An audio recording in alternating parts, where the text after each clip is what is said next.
కీర్తి సురేష్ పెళ్లి గురించి కొద్ది రోజులుగా సోషల్ మీడియాలో వార్తలు పుంఖానుపుంఖాలుగా వస్తున్నాయి. సంగీత దర్శకుడు అనిరుద్ రవిచందర్తో ప్రేమలో ఉందని, త్వరలోనే పెళ్లి చేసుకుంటారంటూ వార్తలొచ్చాయి. అయితే వాటిని కీర్తి సురేష్ ఖండించింది. తాము కేవలం స్నేహితులం మాత్రమే అని చెప్పింది.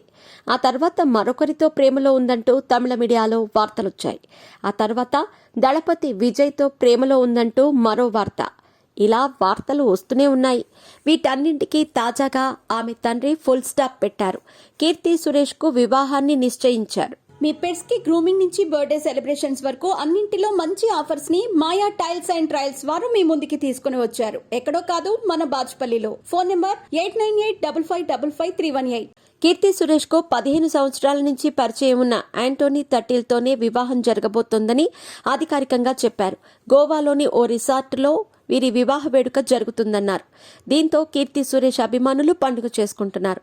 మొత్తానికి రూమర్లన్నింటికీ చెక్ పడిందని, ఇకనైనా ఆపాలంటూ రూమర్లు క్రియేట్ చేసే వారిని వారు విన్నవించుకుంటున్నారు.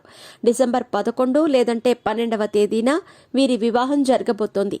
నెటిజన్లు కీర్తి సురేష్, యాంటోనీ తటిల్ ఫోటోలను సోషల్ మీడియా వేదికగా షేర్ చేస్తూ శుభాకాంక్షలు తెలియజేస్తున్నారు. తెలుగు సినీ పరిశ్రమకు నేను శైలజ సినిమాతో ప్రేక్షకులకు పరిచయం అయ్యింది. ఆ తర్వాత నేను local, Mahanati, Agnyaathavaasi, Dasara, miss India వంటి సినిమాల్లో నటించి మంచి పేరు తెచ్చుకుంది. మహానటి సినిమా ఆమెకు విపరీతమైన ఫాలోయింగ్ని తెచ్చిపెట్టింది. సావిత్రి పాత్రలో కీర్తి సురేష్ జీవించిందనే చెప్పొచ్చు.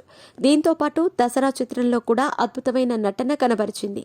ఈ 2 సినిమాలు ఆమెకు అనేక అవార్డులను తెచ్చిపెట్టాయి. కొన్నాళ్లుగా తన బాయ్ ఫ్రెండ్ యాంటోనీని గోవాలో పెళ్లి చేసుకోబోతోందంటూ వార్తలొస్తున్నాయి. కానీ అవన్నీ రూమర్లే అనుకున్నారు. అయితే ఆమె తండ్రి సురేష్ కుమార్ ఈ వివాహాన్ని అధికారికంగా ప్రకటించటంతో వాస్తవమేనని ధృవీకరణకు వచ్చారు. సోషల్ మీడియాలో కీర్తి సురేష్కు శుభాకాంక్షలు వెల్లువెత్తుతున్నాయని చెప్పొచ్చు.